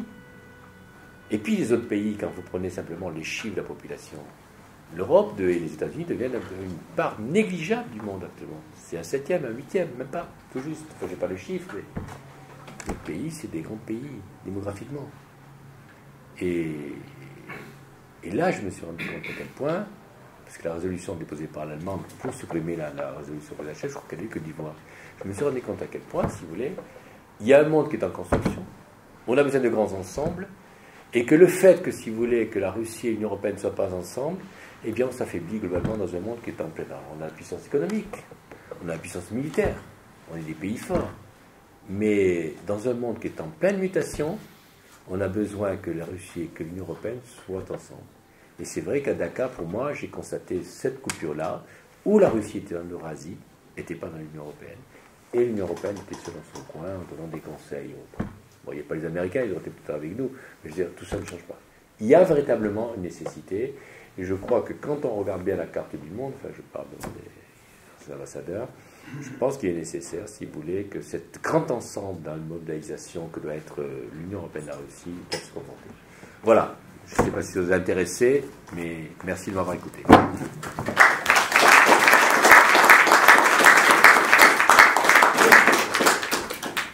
Si vous avez des questions, vous serez bienvenus. Oui, M. Franck-Maurice, je vous en prie. Il était ambassadeur à Moscou, qu'on connaît très bien. Alors, je ne sais pas si... Henri Franck-Maurice, ancien ambassadeur à Moscou, il y a plus de 30 ans. Voilà, donc vous êtes plus pense que moi. Moi, je n'ai jamais été, voilà. Je n'ai fait que observer de loin. L'Union européenne, enfin Europe, Russie, une chose qui me frappe, c'est que les Russes, qui sont de plus en plus nationalistes, d'ailleurs, à tous égards, y compris l'Église orthodoxe, le patriarche, je ne dis pas qu'ils refusent les valeurs européennes, mais ils affirment la priorité de leurs valeurs nationales. De sorte que ça ne facilite pas sur le plan des valeurs le rapprochement avec l'Europe. Alors que quand l'Union soviétique et le Parti communiste se sont effondrés, on a eu avec Gorbatchev et un peu avec Yeltsin. Yeltsin était tellement ivrogne que c'était difficile d'avoir quelque chose avec lui. Bon, on a eu un moment où on pouvait espérer que la Russie voudrait devenir membre de la famille européenne. Il y a eu quelque chose là. Alors c'est ça qui me paraît malheureux, je dois dire, et parce que la Russie fait partie de la famille européenne. On a quand même une civilisation, des valeurs, la culture, la religion, tout ça qui est très important. Et alors ma deuxième, c'est une question, actuellement les pays baltes et la Pologne estiment que la Russie est une menace pour eux. Il y a tout le temps des patrouilles aériennes russes dans la Baltique. Par exemple, l'Estonie, qui est un tout petit pays, est un des 3 ou 4 qui a atteint l'objectif de 2% du PNB pour le budget de la défense. Est-ce que vous considérez qu'effectivement, ils ont raison, si je puis dire, de se sentir menacés? Sur la première question, dans le rapport de Blanco et je ne sais plus quel autre parlementaire qui a été sorti en 2003 sur les relations Union européenne-Russie. À l'époque, Blanco et ce parlementaire, dont j'oublie le nom, ont rencontré Kozachev, qui était à l'époque un jeune parlementaire, mais qui était président de la commission des affaires étrangères de la Douma, de taille du Sénat. Et lui, il leur a fait des reproches en disant « Vous n'avez pas voulu de nous au sein de l'Europe ». Je me souviens encore, ça m'avait marqué cela. Je redis juste une autre phrase aussi. Je dis ça parce que je ne sais pas qui a tort ou a raison, mais lorsque j'ai fait un deuxième rapport en 2010, je ne l'ai pas là, d'ailleurs je n'ai pas retrouvé, je me suis rendu compte que je ne sais pas où il est. Enfin, il est aussi là, bien sûr, sur les terrains. J'avais rencontré à l'époque l'ambassadeur auprès de l'OTAN, qui était M. Rogozin. Et on était... alors je sais plus, on parlait évidemment, c'est à l'époque de la crise des missiles, anti-missiles, je me souviens. Et d'ailleurs, je dis là-dessus juste une chose, j'avais rencontré le responsable de la défense à Moscou avec M. Joseph Rouen, qui était le président de la commission affaires étrangères. On avait rencontré le responsable de la... Je ne sais plus le nom dans nos rapports, qui s'occupait de la défense, un peu le secrétaire général de la défense avant de revenir à Rogozine, je veux dire juste ça. Et je me suis fait l'affaire des missiles anti-missiles. Et on était avec Justin Drouin et Robert Hue. C'était drôle, on était tous les trois. Et je me souviens encore, ce responsable qui disait que c'était quand même plus solide. Enfin, c'était quand même pas n'importe qui à la possibilité. Et sur l'affaire des missiles anti-missiles, il banalisait, il dit oui, je sais bien, ça tend, mais enfin, globalement, c'est nous ce qu'on demande simplement à l'époque, c'est d'avoir des observateurs en Tchéquie, en Pologne, là où on devait mettre les radars. Enfin, on sentait que si vous voulez, c'était pas le problème. Et puis c'était bien avant l'affaire de Géorgie et l'affaire d'Ukraine. Et je me souviens, quand est arrivé sur la Géorgie et l'Ukraine, ça m'a marqué, d'ailleurs Robert Hue aussi, je l'ai rappelé récemment, j'ai senti, si vous voulez, que là, il n'y avait plus la raisonnement, c'était l'émotion. Ne touchez pas à l'Ukraine et à la Géorgie. Et cette personne-là, dont le nom est dans le rapport, je retrouverai le nom, qui était quand même quelqu'un de solide, l'émotion a pris le pas, on a vu ces mecs qui ont légèrement tremblé. Ne touchez pas à l'Ukraine et à la Géorgie. C'est drôle, hein, je vous dis ça parce que... Alors j'en reviens à la rencontre avec Rogozine, et je le dis parce que je l'ai dit publiquement. C'est pas moi qui l'ai dit publiquement, c'est Justin Drouin après, quand il a fait la conférence de presse sur mon rapport, a ressorti. Il a ressorti, donc je le ressors. Moi je ne voulais pas le sortir, mais lui, publiquement, il a ressorti ce que Rogozine m'avait dit. Et mon collaborateur du Sénat m'a dit à M. Rogozine, mais vous, l'OTAN, parce que vous savez qu'il y a, enfin vous connaissez la technique, il y a un ensemble OTAN-Russie qui fonctionne maintenant, qui s'est un peu arrêté, qui reprend, on va voir si ça fonctionne. Est-ce que vous rentrez dans l'OTAN? Alors Rogozine, pas question. Il m'a dit, et il rajoute, mais j'en ai parlé à M. Poutine. Et M. Poutine considère, c'est en 2010, que dans 10 ans, on sera dans l'OTAN. Donc je veux dire, alors c'est peut-être à l'époque, Molotov disait toujours, enfin il y avait des discours politiques derrière tout ça. Mais ce que je veux dire, c'est qu'il est très difficile de critiquer les valeurs des autres en se disant, il y a un autre état d'esprit. Et après, deuxièmement, sur l'affaire de défense et de l'OTAN. Lorsqu'avec Jean-Pierre Raffarin, nous sommes allés à Moscou, justement, parce que la Commission des affaires étrangères avait fait aussi un rapport. Ce rapport a été fait au Sénat. Le Kozachev, président de la commission de la Commission des affaires étrangères du Conseil de la Fédération, c'est-à-dire du Sénat, est venu écouter notre rapport. Il a pris notre rapport, il a été traduit en russe. Ils ont fait un contre-rapport qu'ils nous ont proposé, et nous sommes allés là-bas pour écouter le contre-rapport, si vous voulez, c'était vraiment des échanges importants, le contre-rapport du Conseil de la Fédération.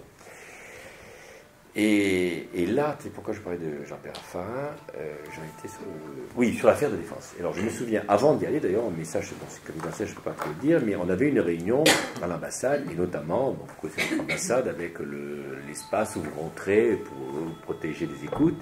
Il y en a une réunion avec la responsable militaire. Beaucoup de choses nous auraient été dites. Moi, j'aurais été dit une seule chose là-dessus. Quand les pays baltes disent on craint les Russes, comparer les forces de l'OTAN et les forces de la Russie. Le nombre de bateaux, le nombre d'avions, c'est toujours de 1 à 10 le rapport de force. C'est toujours de 1 à 10. Donc, je comprends les pays baltes. Hein, d'abord, qui règlent aussi le problème des Russes qui sont sans situation chez eux. Hein. Quand même, il y a des Russes, des citoyens russes, par rapport aux droits de l'homme, c'est pas quand même génial. Hein. Ça, c'est juste une remarque que je fais. Mais je comprends cela. Mais on a bien vu, et là, je ne vais pas trahir de secret, parce que j'étais à la commission de défense, donc je ne peux pas trop dire ce que nous a dit. Mais globalement, qu'est-ce qu'ont fait les Russes? Ils sont plus protégés de l'OTAN qu'ils n'ont voulu attaquer l'Europe. Et qu'est-ce qu'ils ont fait? Sur de base, Kaliningrad et l'Ukraine, ils se sont protégés pour résister à l'OTAN. Alors, nous sommes membres de l'OTAN. Non, on est en OTAN. S'il y a une guerre, moi je serais dans l'OTAN. Moi je regretterais qu'il y ait une guerre avec la Russie, mais c'est comme ça. Mais le rapport de force, c'est pratiquement de 2 à 10. Et tous les investissements qu'ont fait les Russes, les militaires, ils ont régressé. Je n'ai plus les chiffres, mais je sais qu'ils ont eu des investissements, ils ont régressé. Ils ont changé leur armée. Là, à l'époque, tant que je sache, parce que les attachés militaires, quand il y a eu l'affaire de Géorgie, ils n'avaient pas une armée puissante. Maintenant, ils ont une armée intelligente, efficace. Ils ont créé des... Mais c'est un rapport de force plus pour se protéger des tensions provoquées l'OTAN. Et moi, je regrette, je veux dire ça, parce que je n'étais pas à l'Assemblée parlementaire de l'OTAN. Mais on a souvent reçu les responsables de l'OTAN. Il y a une sorte de monde clos. Alors, ils évoluent actuellement, Stoltenberg évolue. Mais une sorte de monde clos où, si vous voulez, ils ont besoin d'adversaires. Ça, c'est le problème des armées. C'est comme les Américains, ils ont besoin d'adversaires. Hein, parce que les Américains, depuis 1945, c'est ça, ils ont été 3 ans en paix. Parce que, si vous voulez, la puissance militaire industrielle des Américains l'a dominé. Et c'est un peu le problème de l'OTAN. C'est pour ça que je disais, ne caricaturons pas les choses. Je comprends les pays baltes qui ont peur des Russes, mais c'est pas du tout avec 3 avions français qu'on va avoir là-bas qu'on va résister à ce genre de choses. Il y a le problème beaucoup plus général. Pas croire, les gens n'ont pas envie de faire la guerre, mais c'est vrai que du côté russe, ils sont plus protégés qu'autre chose. Alors je ne défends pas les Russes, mais je suis obligé de constater en chiffres, et puis les éléments que je ne peux pas donc sortir, puisque c'était dans le cadre de la commission de défense, je ne peux pas sortir tout cela, c'était confidentiel. Mais ce qu'on peut dire, si vous voulez, que la logique de la Russie était plutôt pour se protéger de l'offensive de tant d'autres choses. Alors, et puis ils battent les anges, parce que comme ça, ils ont les Américains, ils ont l'Europe, bon, et en même temps, même si c'est le cas qui existe aussi, je ne dis pas que les Russes sont des saints, mais je veux dire, c'est... Vous savez que vous êtes tellement passionnant. J'aurais profité de la présence de M. Robinsky pour poser une question un peu historique, pour revenir actuel. Je ne vais pas vous faire un petit cours d'histoire. À chaque fois que la France voulait s'établir avec la Russie, de Tilsit, en passant par Napoléon III, à chaque fois l'Angleterre nous a enlevé des mains des Russes. Là, chez Ayuri. Ils ont tenu aussi la guerre de Crimée. Ça, c'est le général de Gaulle qui était voir Staline et tout. Bon. En ce moment, si on n'est pas des naïfs, il paraît que les Russes sont en train de faire des investigations, savoir comment les Américains ont déstabilisé de Gaulle, parce qu'ils voulaient sortir du dollar, ils ont aidé les mouvements de 68, tout ça avec la belle histoire réchauffée, mais enfin, quelque chose là-dessus. Donc je pose la question, est-ce que le président actuel a les moyens d'avoir une politique libre? Je ne dirais pas ici de la volonté. On est dans des alliances, on ne va pas sortir de l'OTAN, on ne va pas sortir de l'Union européenne, mais si je fais ces parallèles historiques, je me demande, même si on avait la volonté d'avoir une politique un peu indépendante des anglo-saxons ou de notre grand ami allemand, qui lui-même a ses intérêts économiques, est-ce qu'on nous laisserait intérieurement, vous connaissez très bien la classe politique française, extérieurement, tu me comprends, cher Ayuri, oui, je ne fais pas la provocation, je fais un peu le prolongement historique. Parce que moi aussi, j'ai réfléchi à la Russie depuis longtemps et je me demande quel est notre degré de liberté. Alors, sans dire que la Russie, c'est une vierge pure, qui est animée de bonnes intentions, personne ne l'est. Mais soyons dans un monde réaliste, voilà, essayons. Parce que ma conviction, c'est toutes ces guerres de l'information. Bon, ben, la Russie répond à un certain nombre de choses, elle a été mise au piquet, elle répond comme les États-Unis ont fait. Si effectivement on arrivait à s'entendre beaucoup mieux, à avoir une vraie coopération, on n'aurait pas tous ces cyberguerres, tous ces trolls et choses comme ça. On est dans une atmosphère, mais détestable. Et comment on en sortira? Oui, vous avez raison. Bravo. Comment on en sortira? Non, mais... Oui, vous avez raison, mais faites attention, parce que c'est vrai que c'est jamais bon l'état d'esprit qui se développe. Non, mais l'état d'esprit que vous déclinez n'est jamais bon et positif. Hein. Mais moi, je tendance à penser que c'est vrai que je prends toujours le Conseil européen comme exemple, hein, cette structure, si vous voulez, qui tient comme ça, comme 2 balais que vous mettez, 2 clans, si ça tombe, ça s'écroule. Mais c'est en même temps une création de Giscard, c'est une création qui a fonctionné, qui fait avancer l'Europe de façon, comme dit Macron quand il est arrivé, je me souviens, tout à fait un jour par hasard, c'est avec Bettel, le président du Luxembourg, et c'était au tout début, on a une convention du Parti libéral, je dis, bon, Macron va venir au Parti libéral, il dit, non, tu sais, j'étais avec Angela et puis Emmanuel, et puis je lui dis, bon, Emmanuel, tu viens au Parti libéral? Et Macron a dit, non, je vais faire comme en France, je vais faire exposer la logique de compromis. C'est la logique de faire. Puis il s'est heurté à la puissance du Conseil européen, on voit très bien. Mais moi, je tendance à penser que dans cette affaire, est-ce que Macron a les pouvoirs de le faire? Il a les accords du Conseil européen, il a les accords européens. Hein, on est dans une logique, une construction complètement historique qui est neuve. On peut la critiquer, mais c'est quand même exceptionnel ce qui se passe depuis 45 ans. On a évité la guerre. Hein, je suis désolé, moi, quand j'y pense, quand je pense en 51, quand il y a eu l'appel de Robert Schuman, 5 ans avant, les gens se flinguaient à tourneau, comme une million de morts. Enfin, je ne sais pas si vous avez vu. Moi, je me suis acheté étudiant. J'avais une jolie copine blonde qui sortait avec un Allemand. Les familles ne voulaient pas le recevoir. C'était un Allemand. Je ne sais pas si vous imaginez, pourtant c'est ma génération. Et pourtant, 5 ans après, on est arrivé à faire ça. Je ne sais pas si vous imaginez, alors qu'on a eu combien de guerres entre nous? 2 millions de morts. Enfin, d'ailleurs, les Russes ont beaucoup plus souffert que nous. On a beau dire tout ce qu'on veut, mais... Entre nous, je parle au niveau européen. Entre les Français et les Allemands, on a réussi à faire évoluer les choses. 7 guerres contre les française. Oui, Et 12 entre les Russes. Voilà. Donc il y a des choses comme ça. Mais oui, je vois ce que vous voulez dire, c'est pas tort.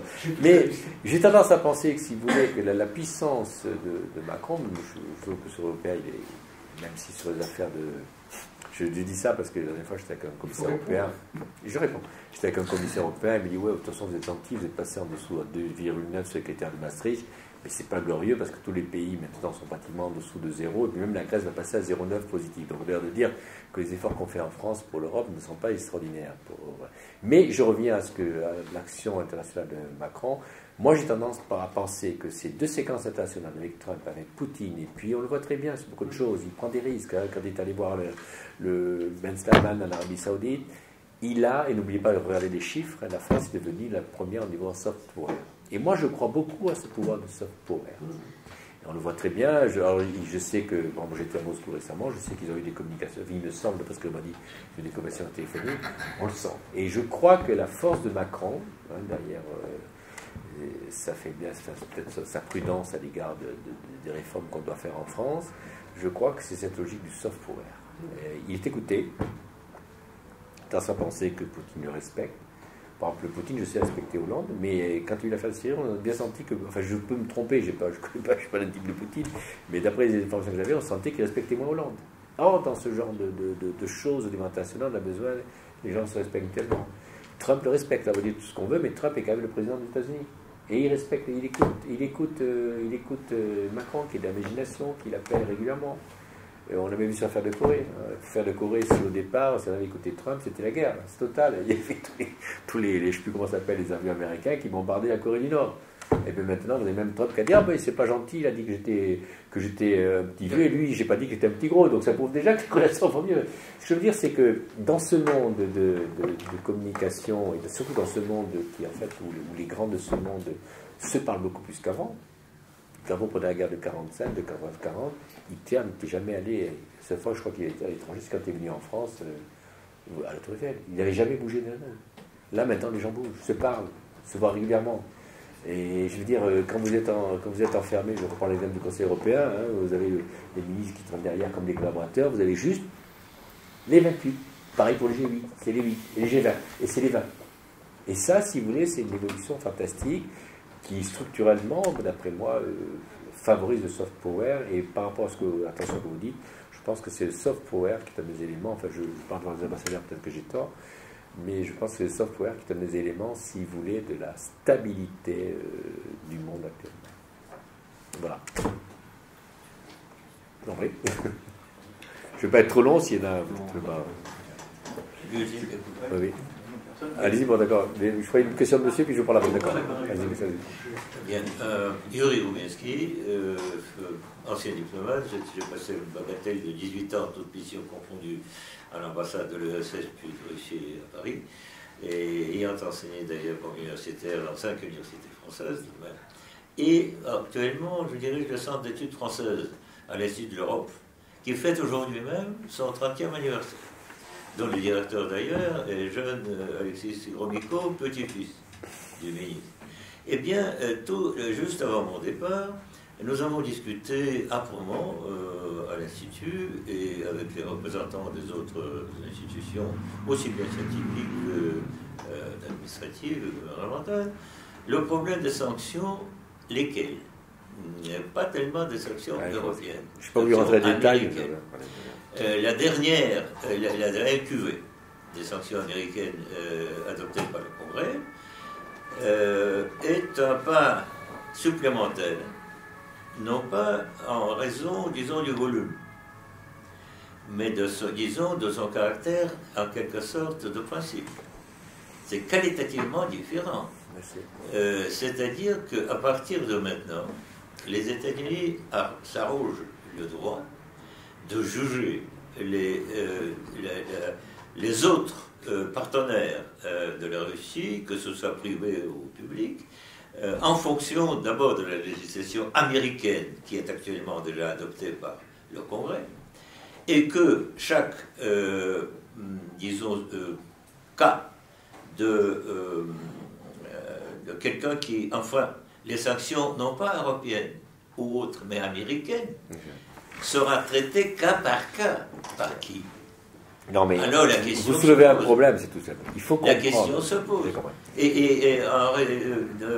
Disons, compte tenu du programme impressionnant de modernisation de l'Union européenne avancé par le président de la République, l'objectif, ou plus exactement la priorité absolue, c'est la défense des intérêts européens. Comment peut-on concilier les deux? Non, le problème, c'est un problème de rapport de force. Ce que vous dites, moi, je n'ai pas voulu aborder le problème des sanctions. Par exemple, j'étais à Moscou avec la Chambre de commerce. La France est devenue le premier pays en flux en investissement là-bas. Mais c'est vrai que le problème des investissements, on ne peut pas le faire. Et par exemple, je vois Total, le premier investisseur en Russie. Pourtant, Bonafé, qui est marié avec une Russe, qui souhaiterait qu'il n'y ait plus de sanctions, il n'a pas pu donner un centime. C'est l'argent chinois. C'est tout ça. Donc, et puis, il y a eu un rapport de Louche très bien fait, justement, sur les sanctions américaines. Moi, je veux juste dire sur l'affaire des Américains. J'essaie de comprendre, enfin, je ne suis pas diplomate comme vous, mais j'essaie de comprendre depuis que je suis un commissaire des affaires étrangères, qu'est-ce que veulent les Américains. Ils sont très simples. C'est des cow-boys. Des cow-boys qui vendent du chewing-gum. Et leur problème, et tout le problème de ça, je me souviens, dans mon deuxième rapport, j'avais fait venir Mestrallet qui est venu me voir, j'ai demandé à Mestrallet qui voulait me voir, il me dit, vous savez, le président Poutine m'a demandé à me voir il y a un an, il me fait venir à Saint-Pétersbourg, il me dit, voilà, moi je vends du gaz aux Américains. Je n'ai pas de tuyaux, on ne fait pas de tuyaux, par contre j'ai besoin de vos bateaux de gaz liquéfié. Et Mestrallet dit, à l'époque c'était le président de Suez, enfin le NG, il dit, oui, il n'y a pas de problème. Non, après, plus du tout. Et pourquoi? Parce que tout simplement, les Américains sont devenus indépendants en gaz, et aussi en pétrole, puisqu'ils ont trouvé d'autres pétroles au Texas, et puis surtout qu'ils sont excédentaires, et qui votent. Et nous, et ce qui s'est passé en Ukraine, en grande partie, ça a profité aux Américains, parce qu'on a obligé l'Union européenne à avoir une certaine résilience. Donc qu'est-ce qu'on fait maintenant? On achète des stocks de bateaux de gaz liquéfié, de gaz de schiste qu'on interdit en Europe, mais on l'achète aux Américains. Et dans nos tuyaux de gaz, on a aussi bien le gaz russe que le gaz américain. Exactement. Et que les Américains, c'est la même chose. Alors, avec pourquoi ils ont leur problème, c'est de contrôler ils ont besoin de vendre leur gaz, comme leur pétrole. Et c'est pareil pour le Qatar. Écoutez, moi, j'ai pas mal d'informations sur les choses. Le pays qui, en fait, est derrière le terrorisme, c'est l'Arabie Saoudite, c'est pas le Qatar. Il y a quelques types du Qatar. Seulement le Qatar, avec l'Iran, ils ont la plus grande poche de gaz du monde. Pourquoi il y a eu la guerre de Syrie? Et pourquoi il y a eu ça? Les Américains, pourquoi, 8 ans passés, Trump est passé à l'Arabie Saoudite et il a imposé des sanctions au Qatar? Tout simplement parce que, si vous voulez, le Qatar, avec son énorme poche de gaz, surtout maintenant qu'ils se rapprochent de l'Iran, eh bien, il concurrence le gaz américain. Et donc, on a intérêt à déstabiliser ça. C'est tout simple. Les Américains, ils ont envie de vendre leur chewing-gum, et quand d'autres vendent leur chewing-gum, eh bien, ils essaient de contrer ceux qui vendent le chewing-gum. Et c'est aussi simple que ça. Et j'essaie de comprendre. Je sais pas, peut-être que je suis imbécile, peut-être que je suis trop simple, mais j'ai bien compris que les Américains, c'est le même problème. C'est le même problème pour l'armée. Savez-vous, rappelez-vous, vous voyez maintenant, on fête les 100 ans de l'arrivée des Américains à la guerre de 14. Ils s'entraînaient avec des fusils de bois. Vous avez bien vu ça? Et vous savez combien il y a eu de soldats aux États-Unis en 1930? 70 000 avec des fusils. Mais par contre, quand il y a eu la guerre, 39-40, Churchill a réussi à entraîner les Américains de la guerre. Non, c'est pas Churchill, c'est le Japon. Ah oui, c'est différent. Attendez, on cherchera. Je ne suis pas très sûr que ce ne soit pas que l'affaire du Japon, c'est pas aussi l'affaire. Enfin, bon, peu importe. D'accord. Peu importe, le Japon les a entraînés, peu importe. Ils sont venus. Mais Churchill avait quand même tous les jours essayé de le faire venir. Peu importe ce qu'il a fait, ils sont arrivés, mais ils ne voulaient pas y venir. En 1945, quand on a terminé la guerre, 85% de l'économie américaine est une économie de guerre. Ce qui fait que depuis 1945, il y a eu 3 ans où les États-Unis sont en paix. 3 ans. Guerre de Corée, guerre de Vietnam, guerre d'Afghanistan, guerre d'Irak. Combien ils ont donné en Afghanistan? Combien de centaines de milliards? 117, 118, je ne sais plus combien. Combien? 3 000 milliards de... Je ne sais plus combien. Je ne sais plus le chiffre. Mais c'est énorme, c'est énorme. Mais parce que les Américains, ils ont besoin de faire fonctionner leurs choses. Moi, je me souviens, quand j'étais à l'époque, quand il y a eu l'affaire de contrat d'avions ravitailleurs, on a vu à l'époque, le UO existait encore, on est allé quelques parlementaires visiter là-bas. Jamais j'ai vu les Américains se décomposer, parce que les Européens avaient obtenu le contrat des 240 avions ravitailleurs américains. Ils avaient obtenu ça. J'ai jamais vu un monde déstabilisé comme ça. On est allé chez Oki, tout ça. Les sénateurs américains étaient décomposés. Vous imaginez le sénateur de Californie? qui n'avaient plus, que ces avions de Boeing, tout ça, ils ne pouvaient plus, il y avait je ne sais plus combien d'emplois qui étaient perdus, qui n'étaient plus d'emplois américains, ils étaient déstabilisés complètement. Ils ont d'ailleurs cassé le contrat, refait un autre contrat appel d'offres, et puis ils ont repris le marché en main. Mais parce que, si vous voulez, n'importe quel sénateur américain, ils sont combien? Ils sont 50, ils sont 100, c'est eux qui décident tout. Et il y a une chose qui est complètement folle. Moi, je me souviens en 84, j'avais été invité par le gouvernement américain, comme young leader. Ils pensaient que j'allais être président de la République. Bon, ils sont trompés, mais ça arrive. Et je me souviens, j'avais énormément travaillé à l'époque sur différentes choses, notamment sur le financement des partis politiques, qui était très réglementé. Sauf qu'il y a une décision de la Cour constitutionnelle, c'est la Cour constitutionnelle, enfin, du moins la Cour suprême, qui a dit, mais limiter le financement des partis politiques par les entreprises, c'est anticonstitutionnel, c'est contre la liberté. Ce qui fait que maintenant, vous avez 178 milliardaires, on a compté le chiffre, qui contrôlent toute la politique américaine. Et quand il y a eu l'affaire de la COPS, vous avez 20 sénateurs qui ont touché chacun de combien, je ne sais plus combien de millions d'euros, de dollars. C'est ça les États-Unis. C'est un monde qui maintenant, qui est un monde qui, si vous voulez, où il n'y a plus de barrières. C'est l'argent qui compte, c'est leurs affaires. Et je dis ça parce que, et les conséquences, si vous voulez, sont terribles. Ils veulent vendre leur chewing-gum, il y a des opposants, s'il y a des concurrents chewing-gum, mais ils essaient de casser ceux qui vendent des chewing-gum. Enfin, excusez-moi de dire ça, mais peut-être que je suis idiot de dire ça, mais c'était toute mon expérience parlementaire d'essayer de comprendre ce que voulaient les États-Unis. Et moi, je suis très pro-américain, je ne suis pas contre ça. C'est des amis, des organismes, mais c'est ça. Et qu'on ne peut décrypter la Syrie, on ne peut décrypter l'Ukraine, on ne peut décrypter ce qui se passe actuellement les sanctions au Qatar que par cela. Voilà. Et on ne peut pas revenir sur l'affaire de la Syrie, mais je vous expliquerai aussi que c'est tout simplement ça. Hein. La Syrie, c'était quoi? Tout simplement parce que vous avez le Qatar qui avait besoin de vendre, parce qu'ils ont la poche de gaz, la plus grosse poche de gaz, ils avaient besoin de vendre leur gaz. Et donc il disait à Bachar, autant de milliards, hein, mais tu nous fais un tuyau qui va passer par la Turquie, qui va vendre à l'Europe, parce que l'Europe est le plus grand acheteur. D'accord. Et Bachar lui a pris l'argent. Sauf que l'Iran, qui est aussi plutôt chiite, et les amis sont plutôt chiites, il dit, mais attends, si le Qatar suce le gaz, nous on n'a plus rien à voir. Donc ça ne va pas, ça. Donc ils disent au Qatar, tu ne le fais pas. Ils disent à Bachar, tu ne le fais pas. Et Bachar, et qu'est-ce qui s'est passé? Regardez la déclaration du ancien Premier ministre du Qatar. Le Qatar a mis 117 milliards pour déstabiliser la Syrie, à cause de ça. 117 milliards. C'est ce que dit il y a 10 jours le Premier ministre du Qatar qui avait été viré par la famille qui dirigeait là. C'est ça, là. C'est ce qu'ils font partout, hein. Ils déstabilisent. Mais c'est pas qu'ils déstabilisent. Mais oui, mais c'est le monde. Mais c'est pas que c'est le monde. Le monde est comme ça. Et vous croyez que la Russie, c'est pareil. La France aussi, on a ses intérêts. Quand on était, attendez, excusez-moi, chaque pays a ses intérêts. Donc il suffit de bien déterminer quels sont les intérêts de ce pays. Et on n'a pas de jugement moral à porter là-dessus, madame. On n'a pas de jugement moral à porter là-dessus. C'est comme ça, le monde. Le monde du rapport de force, le monde diplomatique est un monde de rapport de force. C'est un autre. Tant que le dollar est dominant. Ben oui, mais ils sont dominants. D'accord, ils sont dominants. Nous, l'euro commence à arriver. Hein, rappelez-vous, les offensives de toute la presse anglo-saxonne contre l'euro. Regardez, hein. On est arrivé quand même à la deuxième monnaie du monde. Et regardez les offensives. Ça veut dire que la presse anglo-saxonne, c'est le dollar. Parce que c'est vrai que le dollar est un élément important. J'aimerais bien qu'un jour l'Europe et que la Russie devienne aussi dans l'euro. Ça serait vraiment une victoire. Peut-être dans 100 ans, j'espère avant, mais j'aimerais bien qu'un jour l'Europe soit dans l'euro. Parce que l'euro, il est tout seul. Voilà, je dis ça. Pardon ? Oui, c'est du papier, mais c'est la puissance économique. Ils peuvent se permettre de vendre du papier. Voilà. Alors, excusez-moi, je suis un peu rapide, je me passionne, mais je vous dis les choses telles que je les ressens. Je ne sais pas si j'ai raison, mais il y a des gens plus intelligents que moi qui peuvent me dire si j'ai raison ou tort. Mais voilà, merci encore de m'avoir écouté pour tout cela.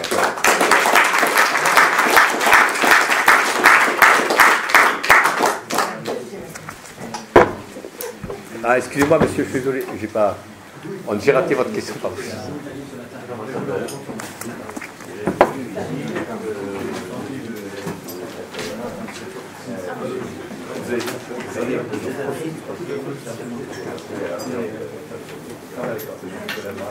Oui.